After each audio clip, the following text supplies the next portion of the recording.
First off, we now have a conviction and a 4-year sentence. How do you feel about that? I am disappointed, and I have already written to them last week because my attorney contacted me if I had a statement to make. And I said that the trial in Germany was absolutely correct. I wish it would have been done 50 years ago, but it's better later than never. And Oscar Gröning has accepted responsibility for his action.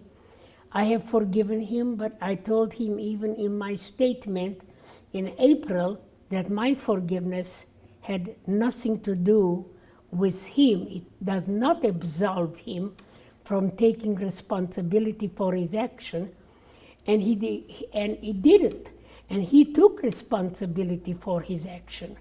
So from that point of view, I think that he has done the right thing. I don't think that at age 94, we need to teach the world that Germany is doing the right thing. I think they are trying, but they should have done it 50 years ago. Now, what do you do with a 94-year-old Nazi who has admitted in being part of it and being responsible for what happened? Do you put him in jail and let him rot in jail? And I recommended to the court that while finding him guilty, they should give him community service, which is not. In the United States, we do that sometime too. Then it's more appropriate for the perpetrator to serve in some capacity. Being in jail at 94, what good does it do anybody? Some people might think that he deserves to be in jail. Well, he's already limited capacity. He hardly cannot walk.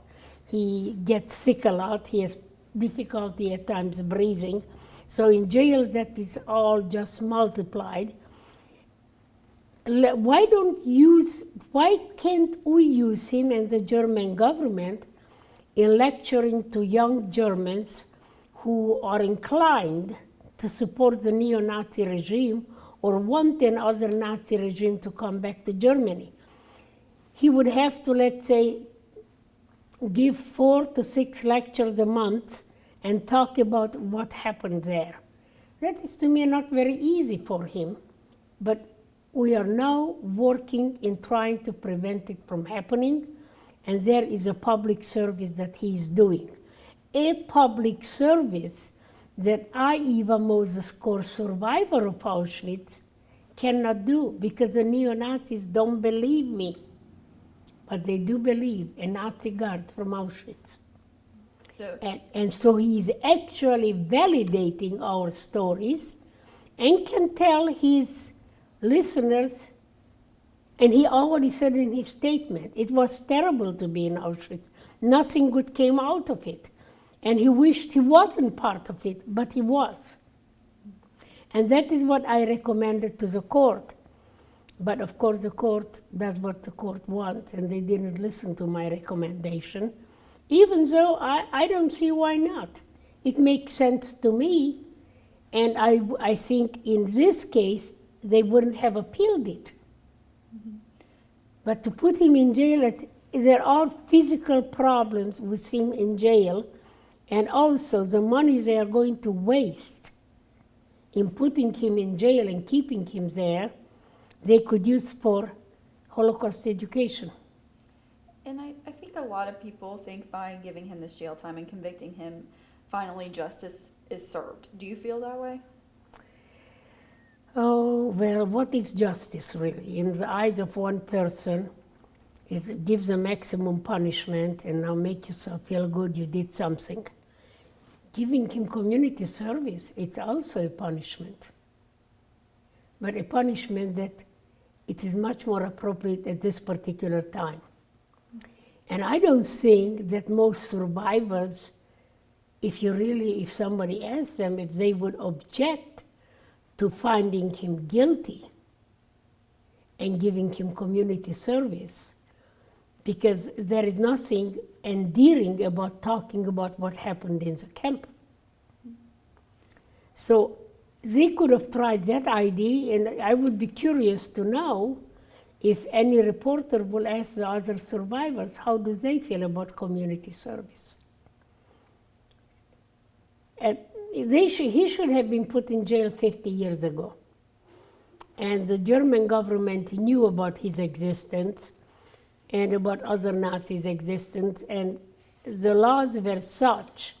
I know that in the 1980s, I was trying to find out why Mengele was not found when his son knew exactly where his father was. And I was told that the German laws are not permitting, not punishing family members who are not willing to disclose where their guilty relatives are. I said, and who wrote the German law? I mean, you are hiding a perpetrator and that is not a crime? You are not accessory to murder? In the United States it would be. And I said, I didn't write the German law, it was the German people who did, and the German government. So the German government took them a long time to start to accept any responsibility for what they have done. It evolved probably in 30 or 40 years. Only maybe the last 20 years that they started really trying to deal with it and then finding ways to find these old Nazis and bring them to justice. Oscar Gröning is not guilty for that. It is the German government that is guilty for not finding him earlier. He has done the most honorable thing that he can do. He is guilty as charged. He was part of the Nazi regime. And now what? He is 94 years old. So he's accepting responsibility. He's asking for forgiveness. And what else can we ask from a 94-year-old guy? If the German government thinks that the appeals ultimately will end because he dies, or they will end because the court is going to be willing to reconsider the punishment.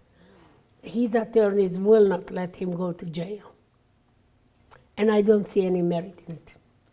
And lastly, I think some people, and maybe even the other survivors, might think it odd that you don't want to see him, I guess, maybe in jail or punished for his crimes. But you talk about forgiveness. Why did you decide to forgive him?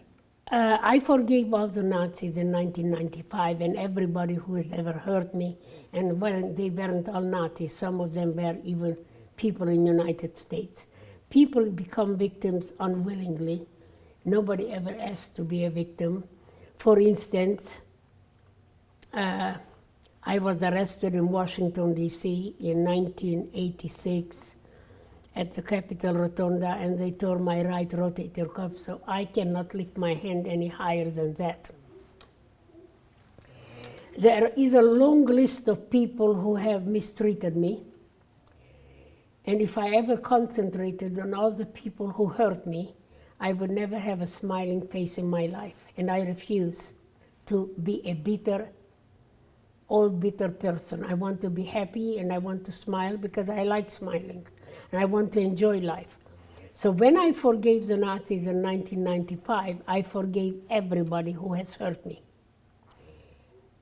I discovered that I had only one power left in my life.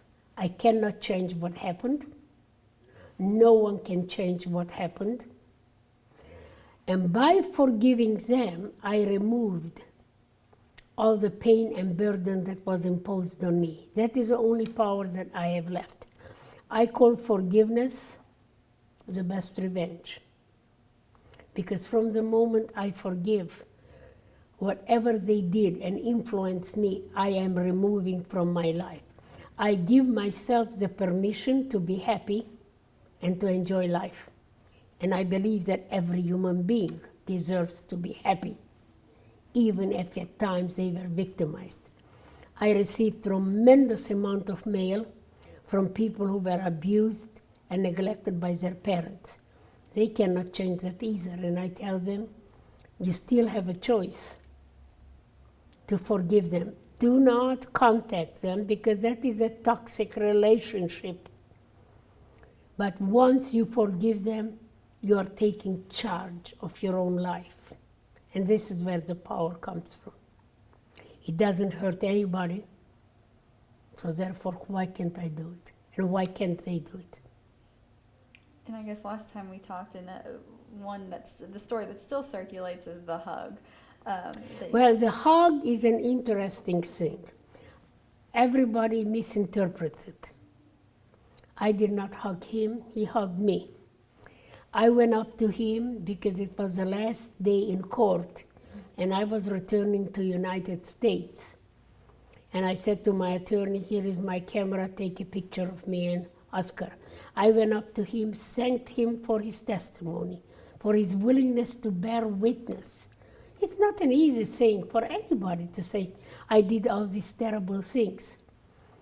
And I wanted to thank him, and I even encouraged him to maybe find other Nazis who would be willing to come forward and testify to what they have done. Because we need more and more testimonies to fight the neo-Nazis. And as I was talking to him, he grabbed me, pulled me in, gave me a hug and a kiss. Well, I was a little bit startled, but I didn't think it was a tragedy. I realized that two old people meeting 70 years after it happened, and he wanted to show me that he cared for me. And what is the greatest way of showing somebody that you care? You hug them and kiss them. And how can I reject the human gesture that meant everything opposite of what happened in Auschwitz?